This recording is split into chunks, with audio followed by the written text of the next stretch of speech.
you've got a book out called Tales of a Wild Dog. Mhm. And tell us a little bit about that. I understand it's, writing a book is obviously a daunting task, but I heard that your daughter was sort of your motivation for doing this. Is that right? Yeah, absolutely. My daughter, she would always say, Dad, whenever you talk about your childhood, the stories are always so sad. And I was like, I don't want her to, for me to die and her be left with that impression. So that's what made me think she should have kind of the whole story. And so along the way, there were a lot of journalists who would always say, you need to write a book. When I would do interviews, like, oh my God, you have so many stories. So eventually I was going to do it with a Russian journalist who had done a 4-page spread on me. But we decided that the language barrier, he spoke English well, but writing a book and then the time difference, we're like, it's going to be too much. So then Doc Harrington contacted me and he said, I'll transcribe your audio files. I'm like, great, that's the best. So this way I can do my audio files. If the book never came out, my daughter would have all the audio files, which she does. And that's mission accomplished. I mean, I didn't think I'd sell 50 books, quite honestly. But then as time went on, we wound up with New Haven Publishing, signed us up, and I was thrilled. And but I really didn't think it would do well. And I thought, but it's debuted. My publisher sent me an email. I woke up and she said, congratulations, you're debuted at #1 on Amazon. And I had tears in my eyes. I was like, you got to be kidding me. Because seriously, I didn't think anybody would buy my book. I didn't think anybody cared about any of my stories. But I wanted to do it so my daughter had it as her legacy and for my granddaughter. But I thought it would take 2 months. Like you said, a daunting task to do a book.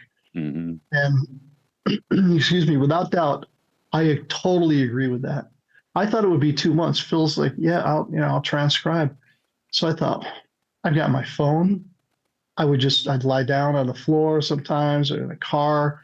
I would just think of a story and I'd think of a chapter that I wanted to tell a story about. And I would dictate it. And I thought, 2 months max, I'll be done with this thing. This is going to be a breeze. Just sit and say a couple things and, tell my story. And it took 2 years. Yeah. Oh my God. And twice along the way, Doc had to talk me off the ledge because even though he was transcribing, sometimes he would use transcription software. So suddenly he became she, vice versa.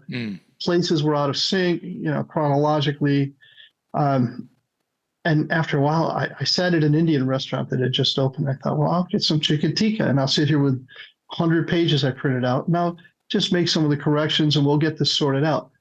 An hour later, I had maybe gone 5 pages and I hated my chicken tikka. It's a new restaurant.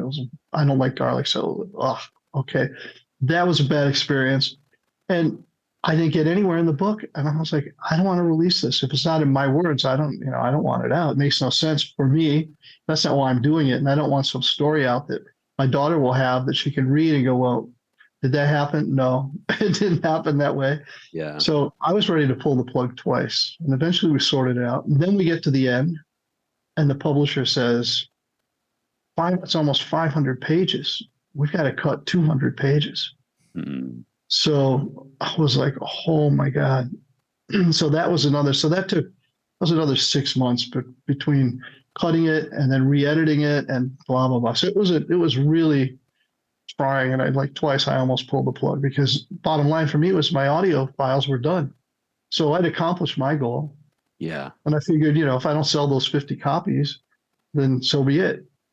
So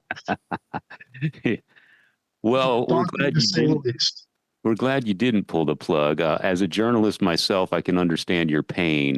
That's why I knew going into this that it was, writing a book is always a daunting task. I've never done it myself. But I can always appreciate someone who does because I have a sense of the effort and time. And as you said, the rewrites and the editing. And just when you think it's done, you got to, there's more. I mean, you do it. If you're a journalist, you do it all the time. But yeah, when it's this situation where I wanted it to be my words, the way I speak. At one point, we joke about it now, but it was not funny. I read something that said copious tears.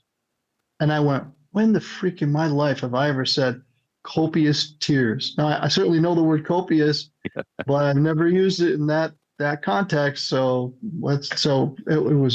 there were some tough moments.